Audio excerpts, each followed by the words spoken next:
सत श्री अकाल जी, तुसीं देख रहे हो पंजाब मेल यूएसए टीवी। मैं हाँ वरुण कौर मान ते पेश है प्रोग्राम वीकली इमीग्रेशन अपडेट।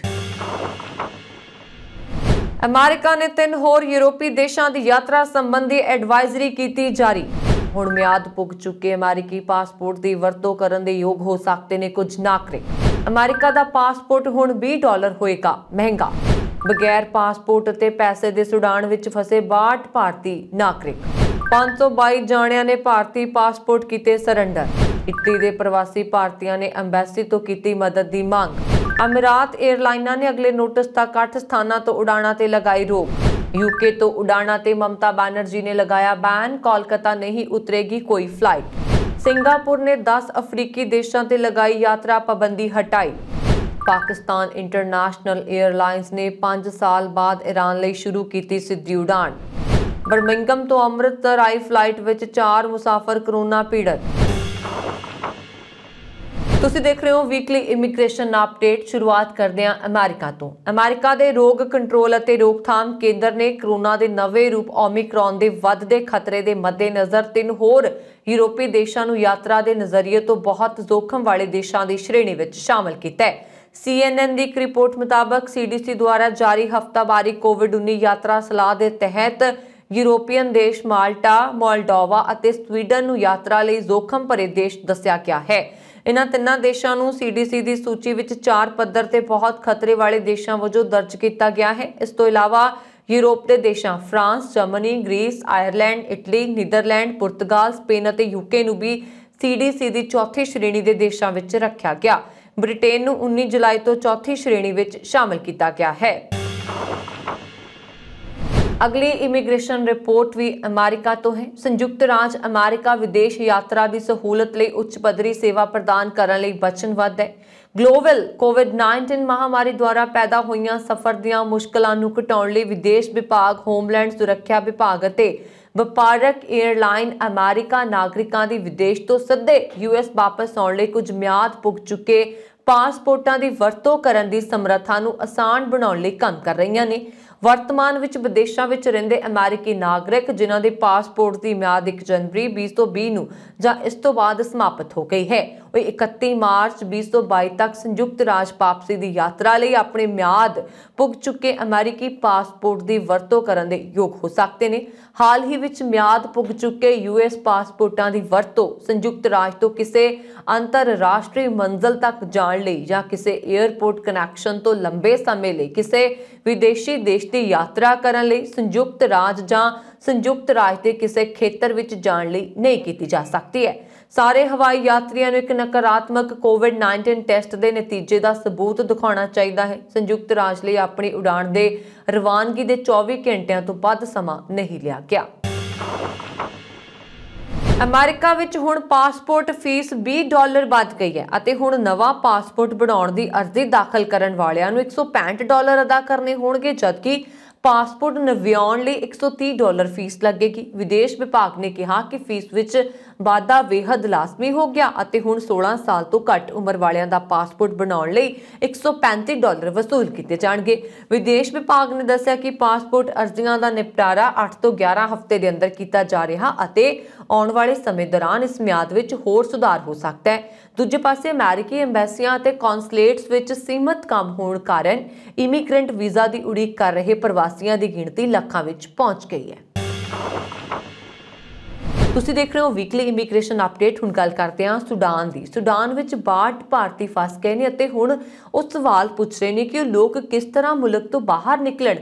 इन्हां लोकां दी तनख्वाह नूं रोक लिया गया, पासपोर्ट भी खो लिया गया ਅਤੇ जो पैसे इन्हां दे कोल सी ਉਹ भी हुण तेजी नाल खत्म हो रहे हैं। सुडान विच फसे ये लोग देश की सब तो वड्डी सरमिक टाइल निर्मातावां विचों एक नोबल ग्रुप के लिए काम करते सी, लेकिन इत्थे पहुंचण तो बाद ही इन्हां दा जीवन मुश्किल हो गया। इन्हां लोकां दी मुसीबत होर बढ़ गई जद अक्तूबर विच देश विच सैनिक तख्ता पलट हो गया। दरअसल तख्ता पलट तो बाद कंपनी के मालक मुहम्मद अल ममून मधपूरा विच भज गए ਅਤੇ कंपनी ते सैनिक सरकार ने कब्जा कर लिया। इंडियन एक्सप्रैस की खबर मुताबिक राजधानी पारतूम के बाहरी इलाके विच अलबैगैर उद्योगिक खेतर विच स्थित अलमासा चीनी मिट्टी के भांडे कारखाने विच एक भारतीय कर्मचारी मारुति ने कहा कि मैनूं 1 साल तो मेरा वेतन नहीं मिलिया अते ओह सानूं उचित भोजन नहीं दिंदे। इस कंपनी विच 25 लोग काम कर रहे हैं ते साडे विचों किसी नूं भी साडी तनख्वाह नहीं मिली है। लगभग 80 किलोमीटर दूर गैर उद्योगिक खेतर विच नोबल ग्रुप के खुदमुख्तियारी वाली आरेक फैक्ट्री विच भी उही कहानी चल रही है। कनेडा ते अमेरिका सने दुनिया के ਵੱਖ-ਵੱਖ मुल्कों की नागरिकता हासिल कर चुके पंजाबियों वालों भारतीय नागरिकता छड्डण दा सिलसिला लगातार जारी है अते चंडीगढ़ के रीजनल पासपोर्ट दफ्तर विच पिछले 5 साल दौरान पंजाब हरियाणा नाल संबंधित 522 जने अपने पासपोर्ट सरैंडर कर चुके ने। खेतरी पासपोर्ट दफ्तर वालों एक तयशुदा फीस के इवज विच प्रवासियों नूं सरैंडर सर्टिफिकेट जारी किए जाते हैं। भारत सरकार के नियम मुताबिक 1 जून 2010 तो बाद विदेशी नागरिकता हासिल करने वालियां नूं सरैंडर सर्टिफिकेट जारी करने लई 5000 रुपए फीस वसूल की जाती है, जबकि 1 जून 2010 तो पहला विदेशी नागरिकता हासिल करने वालियां तो सिर्फ 500 रुपए वसूल किए जाते हैं। चंडीगढ़ विखे स्थित रीजनल पासपोर्ट दफ्तर विच भारतीय नागरिकता छड्डण बारे सब तो वध अर्जियां 2019 विच आईयां सन। कोरोना कारण शायद ही दुनिया का कोई अजिहा देश होवे जिथे लोगों को मानसिक ते आर्थिक परेशानियों का सामना ना करना पिया होवे। कुछ लोगों ने कोरोना वर्गी कुदरती ज़हमत नूं पिंडे ते हंडाया ते कुछ लोगों को बेशक कोरोना कारण कोई शारीरिक परेशानी का सामना नहीं किया, पर मानसिक परेशानी कारण ये लोग बहुत दुखी ने ते हो भी रहे ने। जिही ही मानसिक परेशानी के चंबे वो भारती ने जिहड़े बेबसी कारण भारत अपने साख संबंधियों नूं ते मापियां नूं मिलण लई गए, पर कोविड-19 कारण भारत तो इटली उड़ाणा बंद हो जाण कारण इन्हां विचारियां दे इटली दे पेपरां दी म्याद लंघ गई। पहला तां इन्हां लोकां ने काफ़ी जदोजहद कीती कि ओह किसी न किसी ढंग नाल सिद्धियां उड़ाणा रही वापस इटली पहुंच जाण। कुछ लोग इस मकसद विच कामयाब भी रहे, जिन्हां दे पेपर थोड़ा समा पहले ही खत्म होए सन, पर उन्हां लोकां नूं निराशा दा सामना करना पिया। जिन्हां दे पेपर 6 महीने तो ज़्यादा समय तो खत्म हो गए सन, उन्हां लोकां नूं भी बहुत परेशानी झेलनी पै रही है। जिहड़े लोकां कोल इटली तो चलण समय पेपरां दी म्याद रहिंदी सी, पर वापसी दी उड़ान रद्द होण कारण भारत विच तालाबंदी दौरान ही पेपरां दी म्याद खत्म हो गई।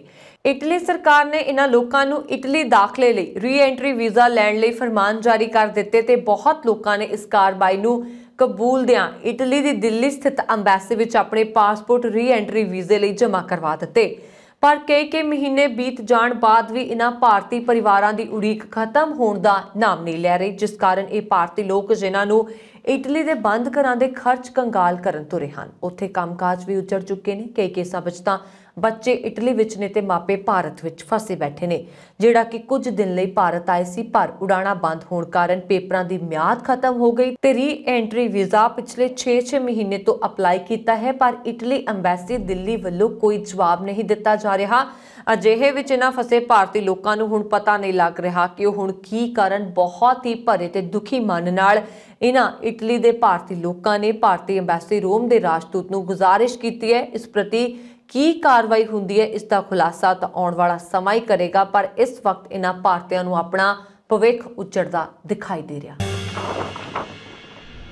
कोरोना वायरस के लगातार वध रहे मामलों को देखते अमीरात एयरलाइन ने दुबई की अमीरात एयरलाइन ने 28 दसंबर 2021 तो अगले नोटिस तक 8 स्थानों तो यात्री सेवावां नूं मुअत्तल करने का ऐलान किया। इस हफ्ते अमीरात एयरलाइन ने अगले नोटिस तक 8 स्थानों तो उड़ाणा रोक दित्तियां। दुबई तो इन्हां स्थानां लई आउटबाउंड यात्री संचालन प्रभावित नहीं रहणगे। एयरलाइन की वैबसाइट ते जारी किए गए एक बयान विच कहा गया है कि अफ्रीका के 8 स्थानों तो दुबई के प्रवेश और आवाजाई के नाल कोनाकरी तो डकार तक दीआं उड़ाणां ते पाबंदियां लगाईआं गईआं ने। तुसीं देख रहे हो वीकली इमीग्रेशन अपडेट। हुण गल करते हैं भारत की। ओमिक्रॉन के वाधे मामलों नाल कोरोना के नवे रूप का खतरा देश विच वधदा जा रहा। इसनूं ध्यान विच रखदिआं ममता बैनर्जी वाली पश्चिमी बंगाल सरकार ने यूके तो कोलकाता हवाई अड्डे ते आउण वालियां सारियां उड़ाणां ते रोक लगाउण दा फैसला कीता। सूबा सरकार वालों जारी हुक्मां मुताबक 3 जनवरी तो यूके तो कोलकाता आउण वालियां सारियां उड़ाणां ते पाबंदी लगा दी जाएगी। बंगाल के वधीक मुख सकत्तर बीपी गोपालिका ਵੱਲੋਂ शहरी हवाबाजी मंत्रालय ਦੇ ਸਕੱਤਰ राजीव बांसल ਨੂੰ लिखे पत्र ਵਿੱਚ ਉਹਨਾਂ ਦੇ सूबा सरकार ਦੇ फैसले की जानकारी ਦਿੱਤੀ है। अपने पत्र ਵਿੱਚ ਉਹਨਾਂ ने लिखा कि विश्व पद्धर ते ਅਤੇ देश के अंदर ओमिक्रॉन के मामलों की वध रही गिणती के मद्देनज़र सूबा सरकार ने अस्थाई तौर पर ਅਤੇ अगले हुक्मां तक यूनाइटेड किंगडम तो कोलकाता तक 3 जनवरी 2022 तो सीधियां उड़ाणां मुअत्तल करन दा फैसला लिया। यूके भारत सरकार वालों नोटिफाइड एक जोखम वाला देश है, इसलिए इत्थों सूबे विच उड़ाणां दी आग्या नहीं दी जाएगी ते जारी किए गए किसी भी NOC नूं वापस ले लिया जाएगा। सिंगापुर ने कोरोना वायरस के नवे वेरिएंट ओमिक्रॉन कारण 10 अफ्रीकी देशों से लगाईਆਂ पाबंदियां ਨੂੰ हटा दिता है, ਜਦੋਂ कि अधिकारियों ਨੂੰ आने वाले दिनों में लाग के मामलों में तेजी नाल दुगना होने की उम्मीद है। हुण बोत्सवाना, एस्वातिनी, घाना, लिथोसो, मालवी, मोजांबिक, नाम्बिया, नाइजीरिया, दक्षिणी अफ्रीका और जिम्बाब्वे के रस्ते में पिछले 14 दिनों में सिंगापुर परतन वाले यात्री 11:59 तो देश की 4 श्रेणी च सरहदी नियमां के दायरे में आउणगे। इन्हां देशों तो आने वाले यात्रियों को सिंगापुर लिए रवाना होने तो 2 दिन पहला PCR टेस्ट करवाना होएगा और उन्हां दे इत्थे पहुंचण तो बाद भी PCR टेस्ट किया जाएगा। उन्होंने 10 दिनों लिए आइसोलेशन विच रहना होएगा। आइसोलेशन की म्याद पूरी होने तो बाद PCR टेस्ट दोबारा किया जाएगा। इस तो पहला इन्हां देशों तो आने वाले लंबे समय के पास धारकों और थोड़े समय के पास धारकों को दाखले की आग्या नहीं सी। इस दे नाल ही सिंगापुर के नागरिकों और इन्हां देशों तो आने वाले स्थाई निवासियों लिए 10 दिनों लिए निर्धारित केंद्रों में रहना लाजमी सी। हुण गल करते हैं पाकिस्तान की। पाकिस्तान इंटरनेशनल एयरलाइंस ने 5 साल के अंतराल तो बाद ईरान लिए सीधी उड़ान फिर तो शुरू कर दी है। PIA के बुलारे अब्दुल्ला हफीज खान ने वीरवार को इत्थे स्थानक मीडिया को दस्सिया कि पहली उड़ान बुधवार रात पाकिस्तानी शहर लाहौर तो ईरान के मशहद के लिए रवाना हुई और वीरवार को वापस लाहौर आई। उन्होंने कहा कि तीर्थ यात्रियों, सैलानियों की सुविधा और दोवां देशों के विचाले लोगों के संपर्क को मजबूत करने के उद्देश्य नाल उड़ान फिर तो शुरू किया गया है। PIA के मुख्य कार्यकारी अधिकारी अरशद मालन ने वीरवार को एक बयान में कहा कि ईरान और पाकिस्तान के विचाले हवाई सहयोग बढ़ाने की कोशिश लई दोवें देश सहमत हुए ने। मालिक अनुसार PIA शनिवार को दक्षिणी बंदरगाह शहर कराची तो ईरान के मशहद लई अपनी सीधी उड़ान शुरू करने वाली सी। कोरोना के ओमिक्रॉन वेरिएंट की संभावना के मद्देनज़र विदेश तो आने वाले मुसाफिरों का अमृतसर एयरपोर्ट से कोरोना टेस्ट किया जा रहा। बीते शनिवार यानी कि पिछले हफ्ते बरिंघम तो आई फ्लाइट में 4 मुसाफिर कोरोना पॉजिटिव पाए गए। इन्हां विच 2 हुशियारपुर, एक जलंधर और एक कपूरथला नाल संबंधित सी। सारियां नूं हॉस्पिटल विच आइसोलेट किया गया। उधर हॉस्पिटल विच इन्हां 4 मुसाफिरां ने कोरोना के टेस्ट ते सवाल चुके सन।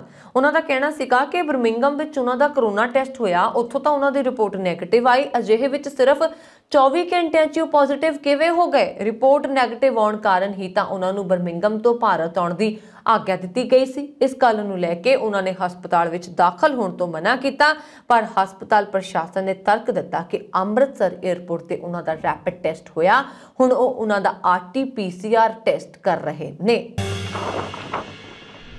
ये सन इस हफ्ते दियां वीकली इमीग्रेशन अपडेट। देखते रहो पंजाब मेल USA TV। अगले हफ्ते फिर तो ताज़ा अपडेट्स लेके हाजिर होवांगे। साडा YouTube channel Punjab mail USA TV करो सब्सक्राइब। सत श्री अकाल।